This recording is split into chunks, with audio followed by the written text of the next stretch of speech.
live, né? Tá tudo pronto aí, tudo certo. Tem pessoal assistindo.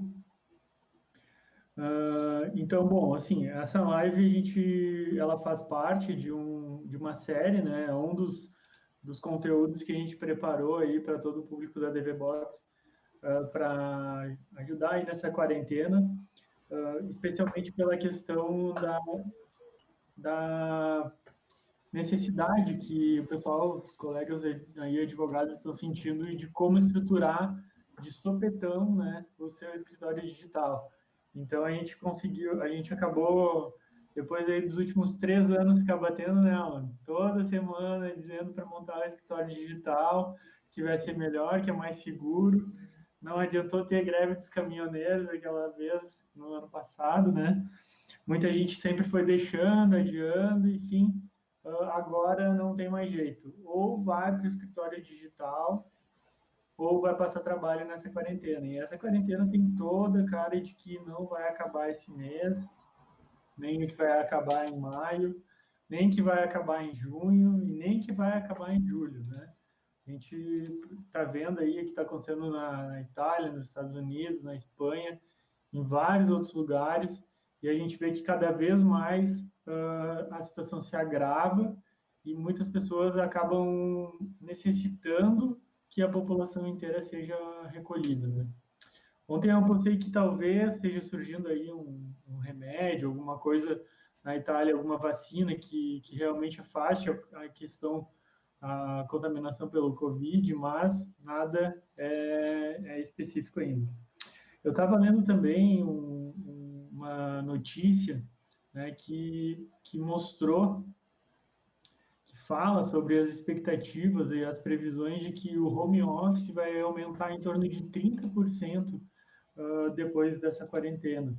E não só para os advogados, mas para várias profissões, né? Principalmente profissões de trabalho intelectual, que trabalham com informação, com casos, enfim. Então, acho que a gente tem que começar a entender que a partir dessa quarentena vai ter uma aceleração muito grande na transformação digital, na mudança de comportamento da sociedade e a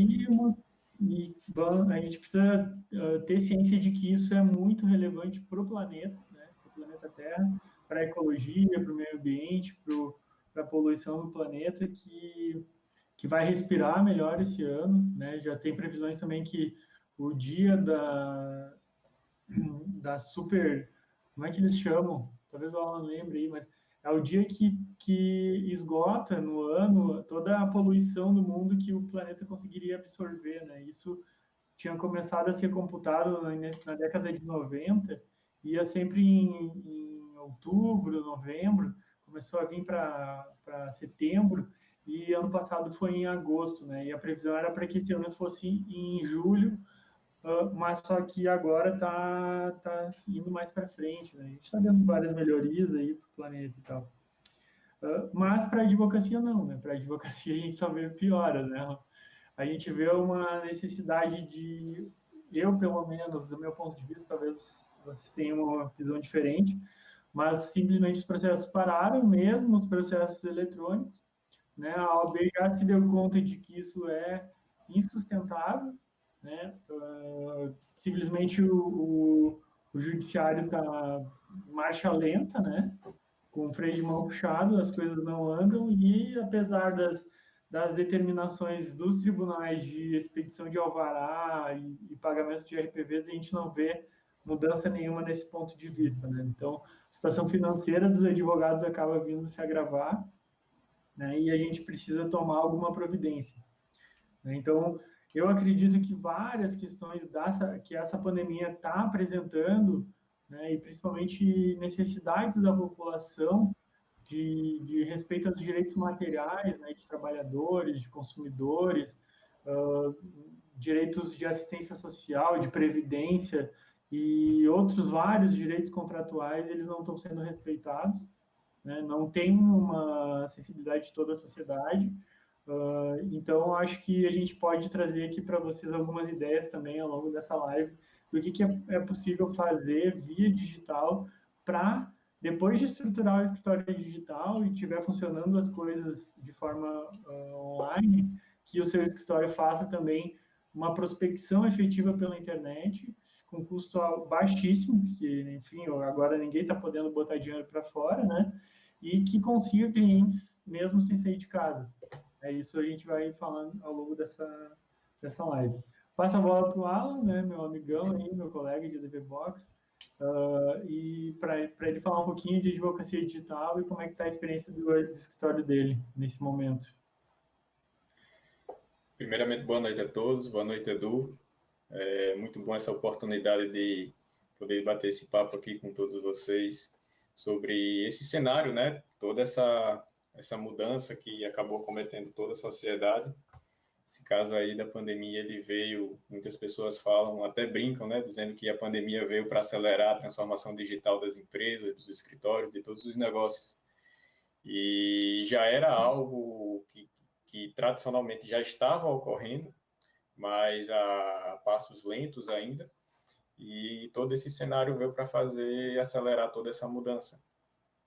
Alguns escritórios, um grande exemplo que também tem é o próprio escritório do Eduardo, que já atua no digital há bastante tempo, provando aí que utilizar a internet, utilizar as tecnologias, é possível fazer com que tudo isso auxilie o crescimento e o avanço do escritório.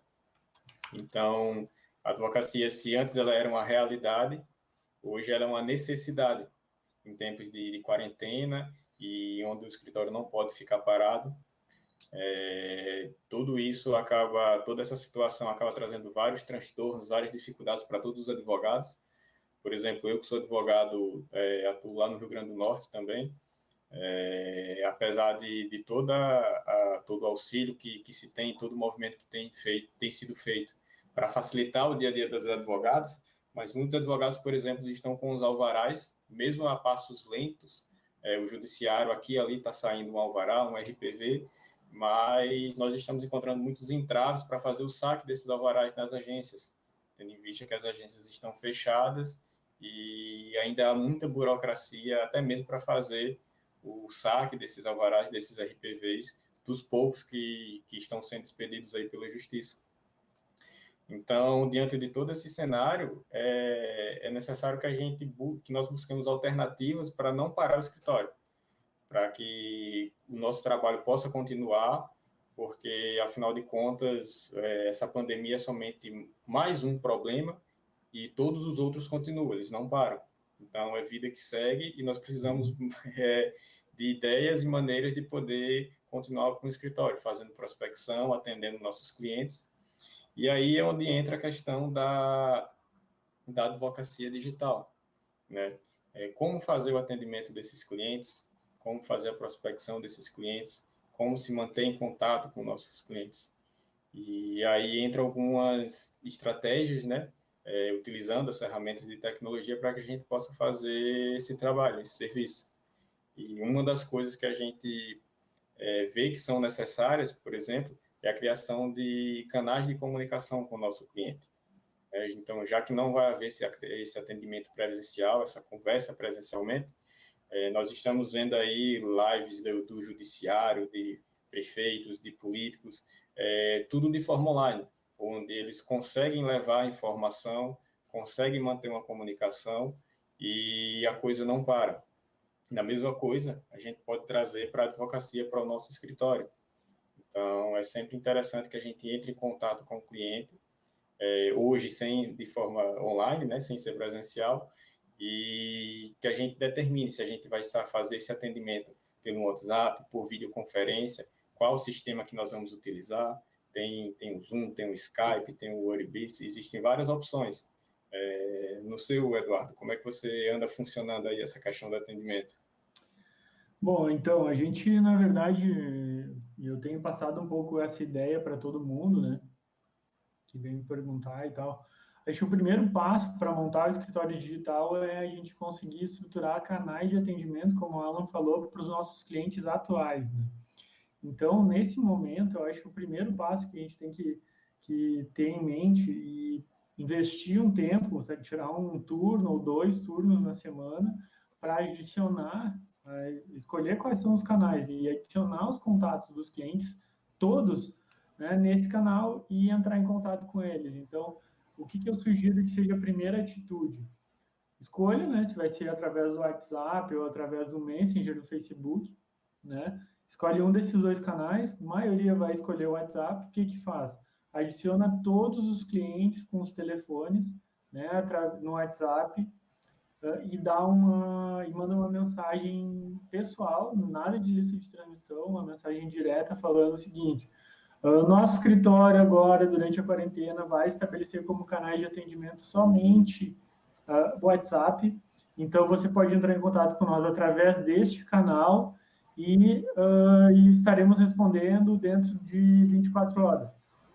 E se também você precisar, daí um segundo momento, envie o nosso contato desse WhatsApp para os seus amigos, conhecidos, parentes, que precisem eventualmente de um advogado que atue e que precise viabilizar alguma questão.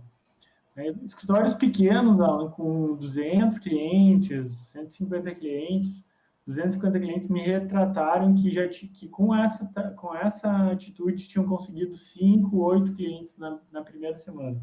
Então, eu acredito que um escritório maior, aí, com mais tempo, já vai conseguir de indicação muito mais pessoas, né? Então, acho que a gente tem que entender que não é só o advogado que está na quarentena, né? 60% da população, no mínimo, ou mais, e essa população, ela está com tempo para resolver os seus problemas, né? E os problemas, eu tenho falado, são a nossa matéria-prima essencial. Então, mais que ir, não só ir atrás das pessoas, a gente tem que ir atrás dos problemas das pessoas para resolver isso.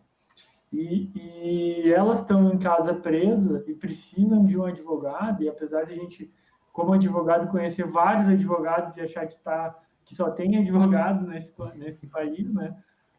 Para muitas pessoas, elas não conhecem nenhum advogado, pessoalmente ou proximamente, né? Então, indicação e envio, autorização de mandar o contato para entrar em contato já vai atrair vários clientes para o escritório por indicação e também vai restabelecer o canal de atendimento que o escritório tinha. Geralmente eu falo, tudo é uma questão de canal de atendimento no relacionamento com o cliente, né? A gente fala, não, mas eu não tenho como ter essa história de canal de atendimento porque meu canal de atendimento é lá o meu escritório físico e o cliente vai lá, bom, teu canal de atendimento então é o balcão do escritório. Através desse balcão você estabelece a comunicação presencial com o cliente. Então, durante a pandemia, apesar de o balcão já ser o canal mais ineficiente de um escritório de advocacia, né, porque obriga o cliente a ir até lá, agora na pandemia ele está vetado, a gente não pode ter contato físico. Então, se aproveita, né, e isso é uma vantagem desse momento de quarentena, porque quando eu fiz isso no escritório, eu sofri pra caramba, porque os clientes queriam ir no escritório, né? Achavam ruim que a gente estava mudando o canal de atendimento, resultado casos de revogação da procuração. E aí, o que acontece? Para vocês que vão fazer isso na quarentena, isso não vai acontecer. Ao contrário, vai ser um ponto positivo, né? Então, eu acho que esse é um momento de fato e de forma inadiável, aproveitar essa oportunidade de construir o escritório digital. E falo mais ainda, é o momento de rescindir o contrato de aluguel do escritório e cancelar o atendimento presencial e remover essa estrutura de custos que tem hoje dentro do escritório de advocacia para uma estrutura de custos mais eficiente e que trabalhe melhor tanto a qualidade de vida da equipe quanto a qualidade de vida, a qualidade do atendimento do cliente que tem coisas mais legais para fazer do que ir lá falar com o advogado, né? Então, eu sei que é uma ideia radical, né? Não sei, de repente, o que tu pensa disso. Pode opinar aí, e não só sobre o teu escritório, mas para alguns amigos. Como é que tu acha que a advocacia receberia essa ideia de cancelamento dos contratos de aluguel agora para montar um escritório digital? É viável ou não? Olha, eu acho que diante de todo o cenário hoje, ele é viável sim, até porque hoje o que os clientes precisam, o que os nossos clientes precisam, é da confiança de que o advogado continua trabalhando nos processos dos clientes. na verdade. Os advogados, eles costumam, é muito comum que nós tenhamos vários processos, mas para o cliente ele tem um processo, e aquele processo é a vida dele.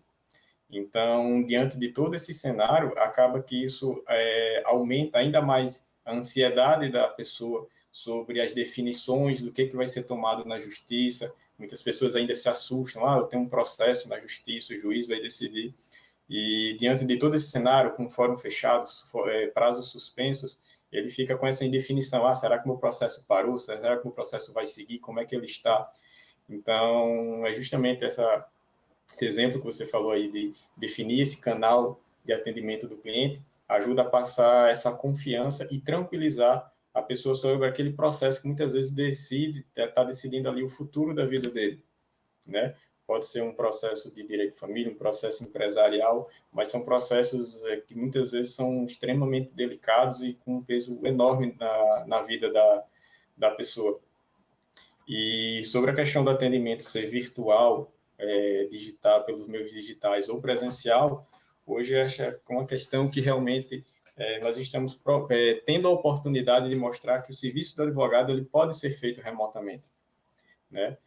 Diante de todo esse cenário, nós temos que ver que assim não adianta a gente manter o escritório físico se os clientes não vão até lá. E buscando alternativas já testadas por diversos escritórios, de que é possível sim manter um atendimento de qualidade, com confiança e com alto poder de resolução dos problemas da população. Então, manter um escritório físico hoje, eu acho que não é que ele não seja viável, ele não é possível diante do cenário. Então, é uma mudança que nós precisamos tomar. É um momento propício para que a gente mude essa chave de que o escritório ele sempre foi tradicional, que o advogado é aquele que está lá com a maletinha no fórum, e que a gente possa entender que todas as profissões evoluíram. E o direito, por ser muito tradicional, ele sempre resistiu. E talvez seja a última resistência, mas que ainda assim está sendo provado que tudo pode evoluir, com o direito não é diferente. É verdade. Falavam quando eu entrei na faculdade que jamais iam deixar de usar o latim nas petições, né? E olha só, agora a gente não usa mais o latim. Mas a gente ainda tem uma comunicação, né? Um vocabulário bem técnico ainda que afasta a população da nossa linguagem, do juridiquês, né? Enfim, eu acho que a gente como advogado, a gente tem que entender que a gente faz parte de um circuito, né, de relacionamentos e que o escritório em si, mais do que um lugar, ele é uma rede de relacionamentos, né? Então, lá dentro daquela rede de relacionamentos, tu estabelece o quê? Tu estabelece relacionamentos com a equipe e relacionamento com o judiciário e relacionamento com os clientes, né? Então, são 3 tipos de relacionamentos, certo? Eventualmente pode fazer algum contato com a parte adversa e tal, mas basicamente são esses 3. O judiciário já mostrou, já provou, já conseguiu resolver a questão de não nos ver mais na frente deles, né? Tem alguns lugares lá no Rio Grande do Sul ainda, no Tribunal de Justiça ainda tem a necessidade de ir lá para recolher alguns processos físicos, mas a maioria os nossos processos já estão todos entrando no eletrônico. Então a questão é 2, né? Das 3, só temos que resolver 2: relacionamento com o cliente, relacionamento entre a equipe. Com o cliente, incrivelmente, essa solução que eu passei, ela resolve 80% dos problemas, né? Eu acho que a gente falar aqui também que a DVBox ela tem um sistema de automação de atendimento, né? De envio de SMS e e-mail automatizado, sem o advogado precisar ir lá disparar um e-mail manualmente ou enviar um SMS para o cliente para ele ter acesso às informações do processo, né? Então, isso já é um avanço também que reduz também, porque faz proativamente o escritório enviar informações sobre o processo, né, para os clientes. Então, resolve esse problema que causa realmente, de fato, uma insegurança grande para o cliente que faz aquela normal pergunta, né, que a gente costuma ouvir doutor, como é que está meu processo, ser cada vez menos uma interrupção no nosso trabalho e uma geração de trabalho ocioso, né? De tempo de que tu está trabalhando, mas que não rende um resultado útil para o final do mês, a gente conseguir construir um resultado dentro do escritório. Então, resolvido a questão do juiz e resolvida a questão do cliente, a gente tem o último problema, que é resolver a questão, e eu acho que aí é a maior questão para se resolver do home office, nessa transformação, né, que é a questão da equipe. Né? E como a gente vai resolver a questão da equipe? E, basicamente, a gente tem uma receita, né? A receita de transformar a gestão de horários pela gestão de tarefas. Então, transformar essa gestão de horários pela gestão de tarefas, né? E aí mudar a lógica do escritório. Tem escritório ainda que trabalha daquela forma artesanal, que tem o responsável do processo, que começa na primeira fase e vai até o final. Né? Geralmente são escritórios que têm uma certa limitação para crescer, porque não ficam presos àquele advogado, e aquele advogado não consegue, não tem como a gente, trabalhando dessa forma, né, expandir muito, né?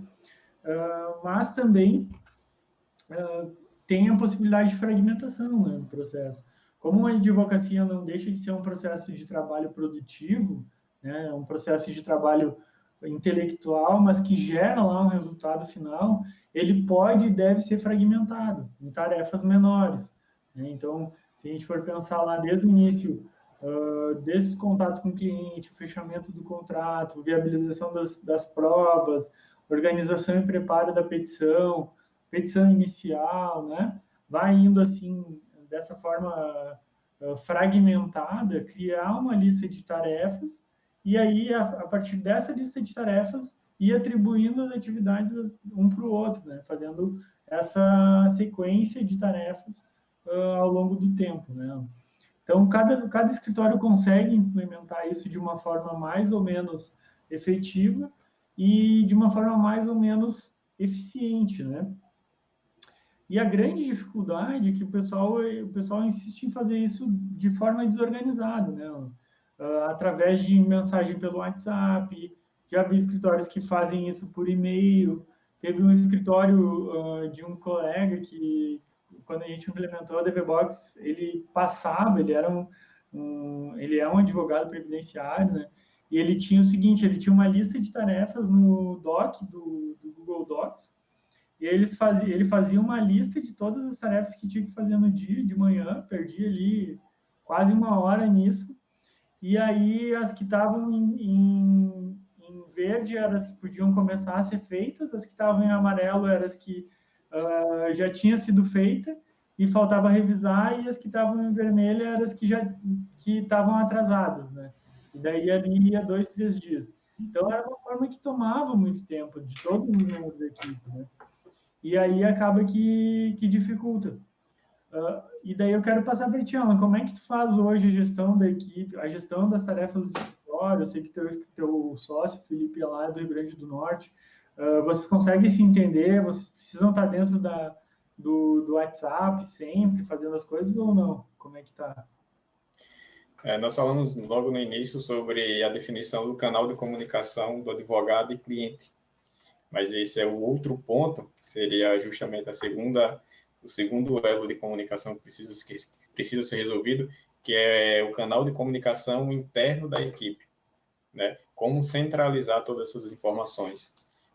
Eu, logo no início da advocacia, eu cheguei a trabalhar no escritório, onde tinha um advogado muito competente, mas que ele organizava todos os prazos, tudo dele era no computador. Então, no monitor dele, ele colocava vários post-its, e quando chegava um cliente lá que estava sendo atendido por ele, e ele não estava no escritório porque estava em audiência ou resolvendo algum outro problema externo, a gente tinha que ir até a mesa do computador dele e procurar no post-it o que era relacionado ao cliente. Então, hoje, eu, por exemplo, eu moro aqui em Florianópolis e tenho um escritório junto com o meu sócio que mora em Natal, no Rio Grande do Norte, ou seja, Santa Catarina e Rio Grande do Norte. E toda a nossa comunicação, ela é obrigatoriamente registrada no sistema da DVBox. Por quê? As tarefas elas são divididas por fases. Então, o atendimento inicial, uma petição inicial, petições intermediárias, cada tipo de processo ele tem um fluxo de trabalho dividido entre a equipe. Então, sempre que eu faço um atendimento de um cliente inicial, então registro todo esse atendimento, todas as informações importantes no histórico do processo na DVBox, e quando o meu sócio ele vai dar seguimento ao processo, por exemplo, nas petições intermediárias ou nos atendimentos que vierem a surgir daquele cliente, todo o histórico ele consegue acessar pelo sistema. Então, é a centralização que ajuda na organização do escritório, para que não haja informações perdidas, para que não haja documentos perdidos, porque muitas vezes a gente, pela praticidade, muitas pessoas têm o costume de conversar no WhatsApp, ou conversar ali no chat do Facebook, ou por um e-mail. Mas quando o cliente chega que você precisa dar o retorno, especialmente na advocacia digital, que você não tem o contato presencial com o cliente, é muito importante que a gente consiga mostrar organização. Então, quando um cliente solicita uma informação, solicita um documento, é muito importante que nós tenhamos aquele documento em mãos, para que nós possamos dar o retorno na maior brevidade possível, porque isso passa confiança para o cliente e organização do escritório. Assim, dessa forma, ele fica confiante com o trabalho que nós realizamos e facilita também para que ele possa indicar o nosso serviço para outros clientes, para outros conhecidos que ele tenha e que possam precisar do serviço jurídico. Verdade, verdade mesmo. Tem uma questão também que depois da fragmentação, né, das atividades, a gente trabalha bastante a questão da pontuação por tarefas, né?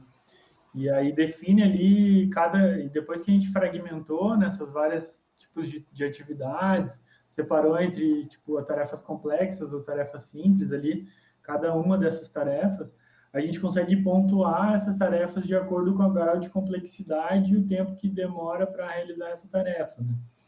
Então, acaba que essa pontuação por tarefas, a partir da fragmentação do serviço, né, de detalhar quais são essas tarefas, a gente consegue estabelecer uma métrica sobre o custo de pessoal, né, sobre a remuneração da folha. E é uma métrica muito mais exata e efetiva sobre o custo de pessoal, por quê? Porque o controle de horário ele é muito deficiente, né? Ele é muito fraco. Então, mesmo se você está num escritório físico, né, ou agora todo mundo no escritório digital, o gestor não tem como estar lá pessoalmente vendo se as pessoas estão trabalhando. E mesmo no escritório físico, às vezes as pessoas estão à frente do monitor, mas eles estão fazendo outras coisas, ou não estão produzindo, ou estão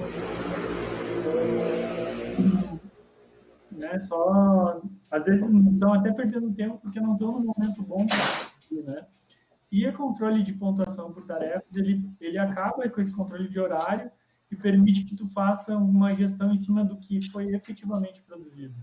E aí eu tenho um relato aqui de donos de escritórios que se apaixonam pelo sistema de pontuação por tarefas de 4, deram feedback essenciais assim, de pessoas que eles acabam que produziam bastante e foram ver, era só enrolação, era só matação de tempo, era só corpo mole, enquanto aquele quietinho que estava até tentando tirar, se fosse apertar os custos, era a pessoa que estava lá fazendo a maior produtividade e aí conseguiram valorizar mais aquelas pessoas que tinham um trabalho melhor, né?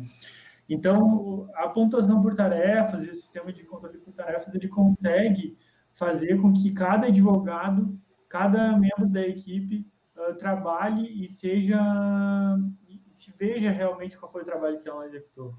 E aí, a partir desse momento que a gente consegue implementar o sistema de pontuação por tarefas, não se cobra através de ranking, quem que vai fazer a maior pontuação do mês, né, e ganhar prêmios para competitividade entre um e outro, não. O que se estabelece é uma pontuação que seria correspondente a 6 horas, 7 horas por dia. Inclusive porque se a gente vai eliminar, né, os intervalos ociosos, tem que dar uma aliviada também, né, nesse cálculo de tempo que demoraria para trabalhar, porque a intensidade do trabalho aumenta. Então, se a pessoa se tinha lá uma perda de 4 horas por dia, é razoável que se tenha uma perca de 1 hora por dia com a pontuação por tarefas, né? E esses intervalos aí, as pessoas vão sair, tomam um cafezinho, conversam, ou até chamam alguém no WhatsApp para bater um papo, dar uma relaxada, socializar. Também tem o direito de socializar no home office também, né? Então, eu acho que o sistema de pontuação por tarefas é um sistema extremamente eficaz para ganho de produtividade, né? E até quero dar um spoiler aqui, ó, eu estou terminando de escrever meu livro, que eu te passei, né? E para dar uma olhada, e ele trata exatamente dos efeitos de uma produtividade baixa dentro de um escritório de advocacia, né? E o quanto isso implica muito mais em lucratividade, em rendimento e resultados no final do ano, do que apenas a prospecção pela prospecção de aumentar o volume de processos do escritório, né? A gente consegue fazer com a pontuação por tarefas a eliminação do tempo ocioso, consequentemente aumento da produtividade, consequentemente o aumento da massa de processos que geram valor para o escritório e que no final vão contar para um resultado melhor ou pior, né?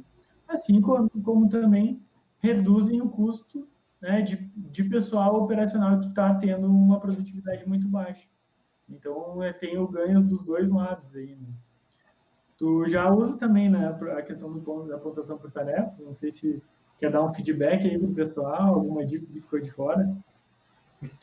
Não, a questão da pontuação por tarefas ela é muito interessante, porque da mesma forma isso também passa confiança entre a equipe. Então, é necessário que também, para que isso funcione, que você tenha uma equipe confiável, uma equipe de profissionais responsáveis e que você saiba de que vão dar conta do recado, digamos assim. Então, é muito interessante a forma de fazer a pontuação, o controle por pontuação por tarefas, que é o Task Score, né? Porque a gente sempre sabe o que o outro advogado está fazendo no escritório. Então, você não precisa ficar preocupado, será que tal prazo foi cumprido? Será que tal atendimento foi realizado? Será que tal documentação foi juntada, anexada, apresentada? E tudo isso acaba que aquela conversa chata, digamos, ali do dia do escritório, de ficar cobrando, você consegue apenas acessar o sistema e ver se a tarefa foi cumprida, ou se ela está na lista, se está dentro do prazo. Então, isso acaba internamente, isso acaba melhorando muito o próprio clima do escritório, porque você pode confiar nas pessoas, na sua equipe, nas pessoas que trabalham com você, e fica garantido que toda a equipe ela também pode auxiliar. Então, digamos que eu cumpri todos os meus prazos essa semana, na quarta-feira, quinta-feira eu estou livre, mas aí eu posso acessar lá o sistema e ver as atividades dos outros advogados do escritório. E se eu estou livre, eu posso colaborar também para que esses processos andem mais rápido. Então, eu posso auxiliar aquele advogado que às vezes pode estar mais apertado, com um prazo mais complicado, com alguns recursos mais complexos, e você consegue dar esse suporte porque você tem todo esse controle. É verdade. A gente sabe na prática, né? Eu acho que a maioria do pessoal que está assistindo aí tem alguma ideia, né, de como pode ser benéfica a pontuação por tarefas, e eu acredito que a gente agora vai ter na live, na série, né, entre todos os episódios aí, vários que vão falar tanto de prospecção, né, quanto de organização do escritório interna, de advocacia digital e atendimento. Então, dentro dos materiais que a gente vai entregar, e vão ser vários materiais, vários e-books, acho que o pessoal aí já deve ter se inscrito, né?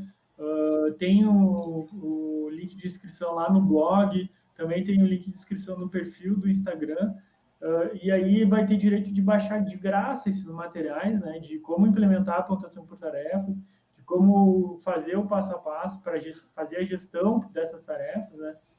Então, acho que todos os escritórios que eu converso, os advogados que estão mais avançados no uso, há mais de um ano e meio, verificam, de fato, um aumento muito importante na produtividade. E é tudo isso que tu falou também, e a melhoria do clima organizacional, a colaboração mútua entre todo mundo, né? Às vezes também tem possibilidade de gratificações maiores para aqueles que vão lá e ajudam os outros e pegam tarefa a mais que os outros, que eu acredito que é super saudável, né? Porque todo mundo está em fases diferentes da vida e às vezes querem render mais no trabalho, ganhar um pouco melhor.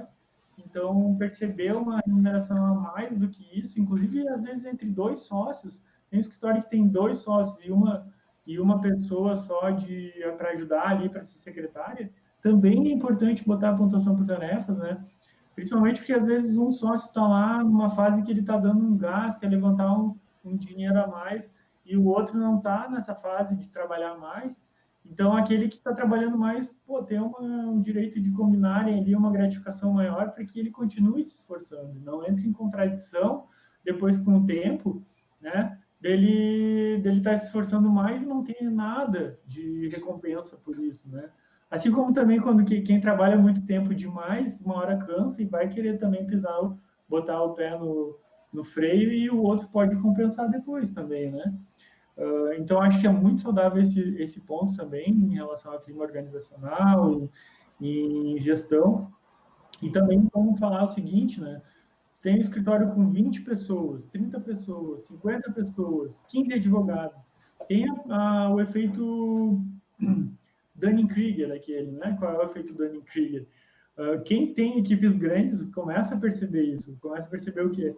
Que o grande do trabalho, o trabalho mais complexo, mais difícil, vai se acumulando numa parte do grupo, enquanto outra parte do grupo vai pegando os mais fáceis, vai trabalhando menos, principalmente se for gestão por horários, né? O efeito Dunning-Kruger, ele fala que chega a um nível que 80% do trabalho é feito por 20% das pessoas, enquanto 80% das pessoas ficam com 20% do trabalho. Então, o que acontece no efeito Dunning-Kruger quando se implementa uma gestão de pontuação por tarefas?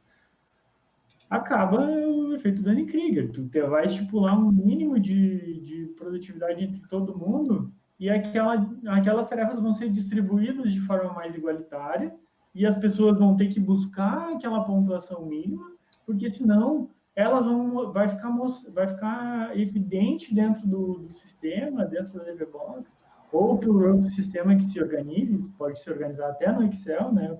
A DVBox simplesmente dá uma possibilidade maior e mais ágil de fazer tudo isso, mas vai mostrar nesse sistema que aquelas pessoas não estão produzindo, que estão puxando a produtividade da equipe para baixo, né? Então, eu já tive brigas homéricas com o meu pessoal, né? Pessoal que, olha, eu botei no sistema de pontuação por tarefas, eu quero entrar porque eu quero entrar, porque eu quero a gratificação, então tá, só que o teu salário vai ser menor, e se tu não bater os pontos, tu não vai ganhar o salário integral. Vai perder, vai ter um salário menor. Vamos fazer. Arriscando, de repente, algum problema trabalhista depois, pode ser. Geralmente, nos 3 primeiros meses, dá um problema. Um dos meses, eles não batem a pontuação e aí aquele mimimi vem forte, vem duro. Eu sou a pior pessoa do mundo, o gestor é a pior pessoa do mundo e aí é o momento de fincar o pé e dizer, olha só, foi o que a gente acertou, né? Foi o que tem que fazer. Depois que a pessoa tiver o primeiro mês sem a gratificação, nunca mais ela vai esquecer de fazer a pontuação que precisa e cumprir uma pontuação mínima ali que se estipula no escritório. Então, eu acho que é isso. Eu acho que é um crescimento para todo mundo, uma vantagem para todo mundo, não só para a pessoa do gestor, mas principalmente para o gestor que, poxa, imagina só 50 pessoas. Quem tem uma realidade de um escritório de 6 já sabe o quanto que dá, de 8 já sabe o quanto que dá trabalho conferir se todo mundo está de fato trabalhando, né? Numa gestão de horários. Mas imagina numa equipe de 50, né? Numa equipe de 100, uma equipe de 200. Talvez isso reduza, né? O sistema de pontuação por tarefa também reduz a necessidade de ter vários controladores e gerentes de pessoal de setores, né? Porque ele consegue estipular um mínimo e se fazer essa gestão de produtividade do pessoal de uma forma mais ágil, mais simples, menos invasiva, né? Menos botar a mão aqui e olhar no computador o que você está fazendo, já cumpriu aquele horário ali, né? Tu não vai cumprir, é hoje, né? Então, esse estresse, assim, do contato direto, ele é reduzido, né? Ele é menor. Cara, a gente já está indo para os últimos minutos aí, né? A gente tem 15, 17 minutos aí de live. Acho que o pessoal tá querendo saber também um pouco de prospecção na quarentena, né? O que tu acha? Tem alguma dica nessa área aí, Ana? Sim, só fazendo um complemento também, para acrescentar o que você falou, a gente também tem que analisar na pontuação por tarefas o momento do advogado, mas também o momento do escritório. Então, a pontuação por tarefas ela serve tanto para escritórios que estão iniciando agora, com a equipe pequena, como para escritórios com equipes maiores. O meu caso, por exemplo, é um escritório com 2 sócios, onde cada um no estado, um no nordeste do país, outro no sul, e nós conseguimos alinhar todo o controle de tarefas do escritório através disso, através da pontuação e o controle de produtividade. Assim, o meu sócio lá no Nordeste, ele sabe o que eu estou fazendo aqui e eu sei o que ele está fazendo lá. Então, a gente consegue ter todo esse alinhamento de toda a comunicação, de todas as tarefas e toda a produtividade do escritório, tudo baseado nesse sistema de pontuação e tudo centralizado lá no sistema da TV Box. E sobre a questão da prospecção, hoje, mais do que nunca, já nós temos aí provavelmente nos últimos 2 anos, especialmente agora em 2019, muitas pessoas falando sobre marketing jurídico, sobre advocacia digital, escritório digital, e agora isso acabou virando uma necessidade, não é mais um desejo ou um diferencial. Hoje é uma necessidade que o advogado deva ter essa presença digital. Afinal, todo o contato hoje, devido a esse cenário de saúde que estamos vivendo, está sendo realizado de forma remota. Então, é importante que as pessoas, os nossos possíveis clientes, eles nos vejam de casa, na tela do celular. Então, o marketing digital, ele ganhou uma relevância ainda maior, né? Então, hoje nós estamos no melhor momento para que o advogado entre nesse mundo. Ou seja, se antes era por um desejo, hoje por necessidade. Então, o marketing digital, ele vem justamente na questão da presença do advogado, do profissional, do escritório na internet, para que você seja encontrado na internet pelos seus clientes. Afinal de contas, quando qualquer pessoa hoje, até mesmo nós advogados, quando a gente tem alguma dúvida, o que a gente faz? Muito difícil, as pessoas vão buscar no livro. A primeira informação nós vamos buscar na internet. A mesma coisa acontece com os nossos clientes. Toda a sociedade, quando ela tem uma dúvida, a grande parte ela vai direto no Google.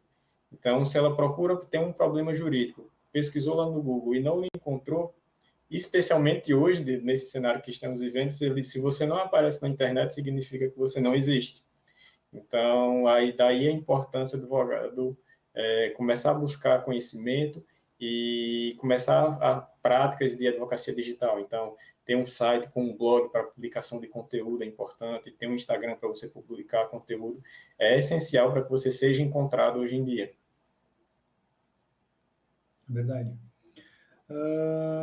Bom, tem mais a questão de ser encontrado, né? A questão do inbound marketing que a gente fala também. Acho que é uma situação excepcional, né?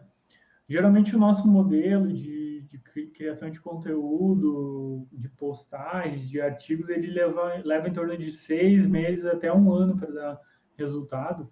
É um resultado mais consistente, né? Mas é aquele resultado tipo a carreta cheia de carga começando a andar, né? No início ela pesa, demora, né? Aquele trem Maria Fumaça saindo cheio de cargas, de toneladas, e aí ela vai devagarinho e depois que embala vai, né?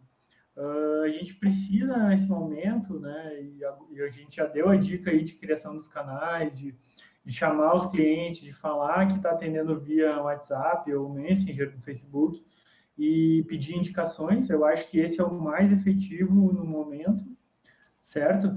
Mas eu acho também que tem que a gente ter alguma decisão, alguma ação, algum produto, algum serviço jurídico que seja uma dor efetiva, né, para o cliente atual, que tenha um valor útil, né, um valor útil no momento da quarentena, da pandemia, para determinado público de pessoas. Então, vou dar uma dica aqui, inclusive é uma dica que a gente vai fazer agora no escritório, uma ação que versa sobre a questão da renegociação temporária dos contratos de aluguéis, tá? Eu identifiquei agora, estudando ali, acompanhando as notícias da quarentena, que vai ter, que tem, né? O judiciário está abrindo essa possibilidade de deferir, mediante o pedido do locatário, né, de imóveis, principalmente imóveis comerciais, né, mas também os residenciais, mas principalmente os comerciais, uma redução de até 70% do valor do aluguel, né, principalmente restaurantes, várias lojas de roupa, inúmeros negócios que foram diretamente afetados ou até paralisados no momento da quarentena, conseguem, né, na maioria, principalmente em São Paulo, agora já está definido isso, conseguem eliminar para elidir esse pagamento mediante o ingresso de uma ação de revisão temporária do aluguel por 4 meses, né? E aí você pede esse 70% de desconto e deposita em juízo, em vez de pagar para o proprietário, 30% do valor do aluguel, para demonstrar a boa-fé do seu cliente, né, do cliente que tu está trabalhando. E aí o juiz tende a deferir a liminar e o processo vai correr, né? Claro, no final pode deixar o processo correr, pode fazer um acordo ao longo do processo, não entrar em litígio com os proprietários, mas o que eu tenho visto diametralmente, de uma forma extremamente invariável, né, pela falta de sensibilidade, eu acredito, dos proprietários de imóveis de concederem esse desconto. Então, isso não é um problema de uma cidade grande do Brasil, é um problema generalizado de todas as cidades do Brasil, cidades pequenas, né? Inclusive, veio lá da minha cidade, do Rio Grande do Sul, lá de Tramandaí, algumas notícias que me fizeram procurar esse tema. E, às vezes, os aluguéis são 2 mil, 3 mil reais, mas, às vezes, também são 10 mil reais, são 20 mil reais, né? 30 mil reais, né? Principalmente dentro de shopping center também, que estão fechados agora, que daí os shoppings são mais organizados, tem estrutura jurídica de suporte, talvez tenha mais viabilidade de negociar, mas também, por outro lado, eles são mais fechados, né? Mas o fato é que a gente está num movimento de caso fortuito, né, de força maior, e que essa força maior ela abre uma série de possibilidades de renegociação. E aí, pegando a dica do aluguel, todo mundo pode ir atrás também para o empresariado local de negociação de fornecedores, né? Porque se for pensar no pequeno empresário lá, que atende varejo, né, que vende para o consumidor final, B2C, como se diz, ele está suportando todo o impacto, né, no momento que ele está pagando as contas dos fornecedores, ou já pagou, né, quando quem trabalha com estoque de longo prazo, mas acaba sofrendo tudo sozinho. E aí ele vai quebrar, né, e se todo mundo quebrar, os fornecedores vão vender para quem? Né? Então, que tipo de atitude tem que ser tomada? Tem que ser tomada uma atitude que vai dissipando, né, ao longo da cadeia, começando daquele pequeno empresário para trás, ao longo da cadeia, um pouco de redução na receita de todas as empresas. Né? Então, essa é a dica. Né? Acho que fazer um marketing voltado para a localidade, para a cidade que trabalha, que tem escritório, onde que algumas pessoas conheçam, talvez pode mandar mensagem direto para os próprios clientes, que isso não fere a ética, tu pode contatar os teus clientes para ofertar serviços jurídicos, não tem problema.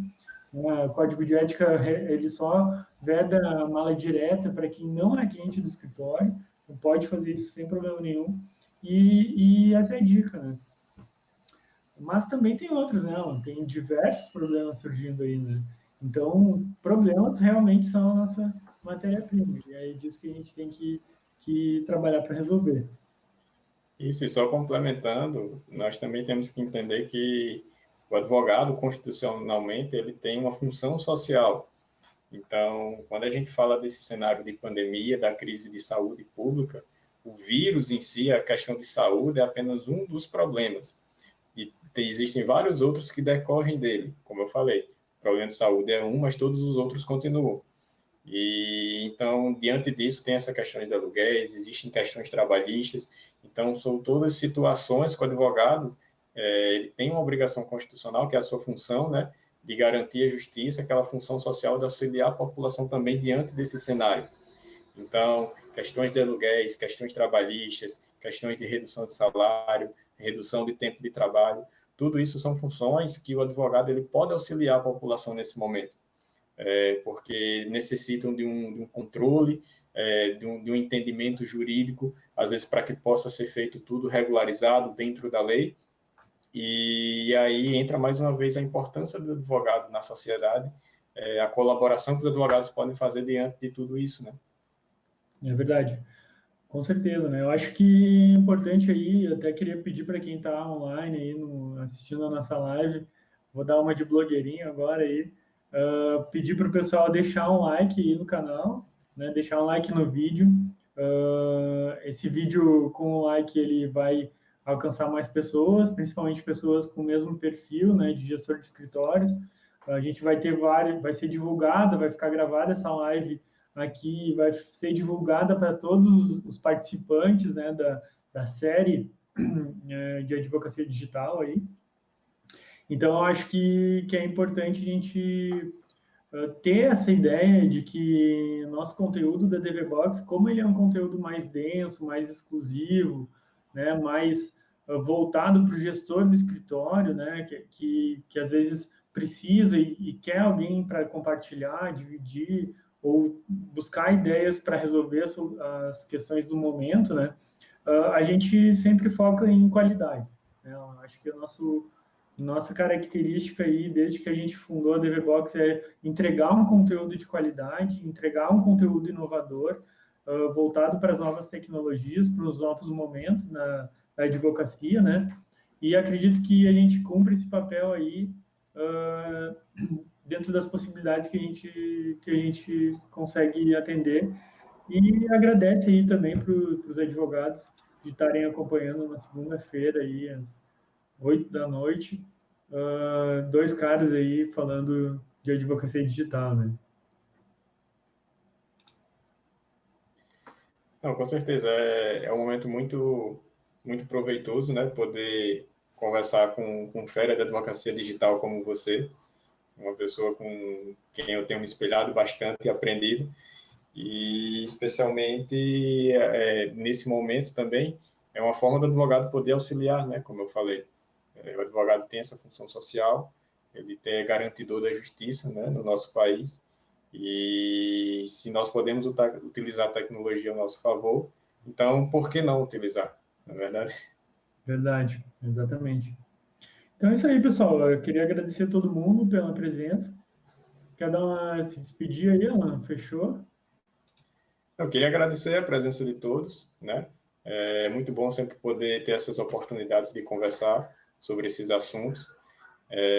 Nós temos algumas perguntas aqui que eu estou vendo no chat. Beleza, verdade. Vamos né? responder as perguntas aí, pode ir.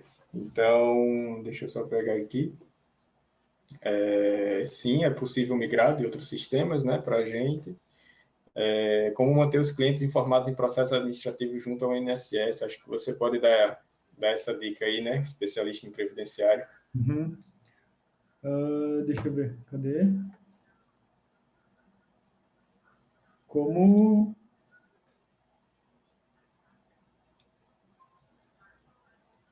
Bom, tem a do Luigi ali sobre migrar do ProMAD para a DVBox, né? De forma automática, sim. A gente faz a exportação de todos os dados que tem lá, todo o cadastro de cliente, cadastro de processo, e sobe dentro da DVBox em questão de um intervalo de uma semana no máximo ali resolve, né? A questão do Google Agenda também é integrado com o Gmail, né? Consegue marcar os horários ali na hora que marca as tarefas. E a questão do Google Drive, na verdade, a gente tem dentro da DVBox um editor de texto próprio da DVBox que salva ali dentro da DVBox, dentro do GED, né, da gestão eletrônica de documentos de cada cliente, todas as petições que forem geradas para aquele caso ali, né, para aquele cliente, na verdade. Então, o Google Drive, talvez o Luigi já tenha vivido isso, no início ele é bastante útil e fácil de organizar, mas à medida que as petições viram em volume muito grande, né, acaba sendo muito mais limitado e difícil de organizar. Dá um trabalho muito maior. E a gente conseguiu construir dentro da DVBox um editor de texto que consegue escalar isso de forma a ter lá 500, 1.000, 1.500, 3.000 petições, e isso vai rápido até, porque a gente vai trabalhando sem parar e não se dá conta de que, principalmente em equipe, né, acaba rendendo muito e criando muita petição, mas fica tudo lá salvo de uma forma que tu pode editar e uma pessoa do escritório corrigir de forma mais rápida, né? Como manter os clientes informados do processo administrativo junto ao INSS? Bom, isso aí acontece pela movimentação dentro da DVBox, sempre que tiver visto uma tarefa ali, principalmente os clientes que lidam com e-mail, mas também a DVBox a gente já fez pensando no SMS, porque ainda se usa, não é todo mundo, né, mas ainda se usa SMS para receber algumas informações. Agora os bancos estão usando muito, cartão de crédito, né, e as pessoas recebendo SMS, elas ficam tranquilizadas que a gente não esqueceu do processo delas, né? Elas acho que os clientes, todo mundo sabe disso, né? Eles acham que a gente esquece do processo deles. Eu acho que isso aí, né? O Thiago está falando aqui também sobre pessoas que não têm acesso à impressora em casa, né? E aí, como é que a gente faz para fazer a validação eletrônica? Todo mundo tem se virado aí, acho que as impressoras estão cada vez passando que nem o fax a ser mais uma peça de antiguidade, né?